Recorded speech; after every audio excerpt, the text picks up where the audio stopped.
शोहदा की कुर्बानियों से हासिल शुदा अमन किसी को खराब करने नहीं देंगे। बुज़दिल दहशतगर्दों का हर महाज पर मुकाबला करेंगे। आर्मी चीफ की ज़ेर सदारत कोर कमांडर कॉन्फ्रेंस में 2 टोक पैगाम।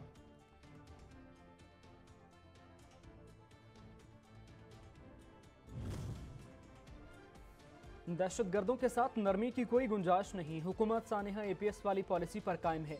वज़ीर दाखिला राना सनाउल्लाह का कौमी असम्बली में खिताब। कहा, माजी की कौमी गलतियों को दोहराने के बजाय मुश्तरका पॉलिसी के तहत आगे बढ़ना होगा।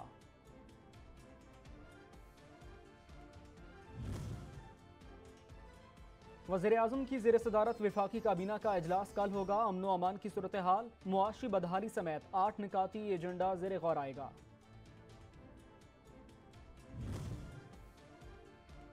नेपरा ने एनर्जी ब्रेकडाउन का जिम्मेदार NTDC को करार दे दिया। बिजली तकसीम कार कंपनियों के हुकाम से इजलास में ब्रीफिंग के बाद फैसला सुना दिया। मामले की हतमी तहकीकात के लिए कमेटी के क़याम पर गौर।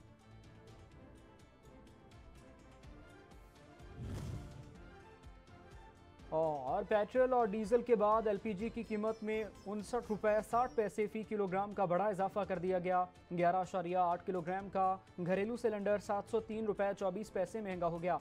LPG की नई कीमत 263 रुपये 95 पैसे फी किलो मुकर्रर कर दी गई।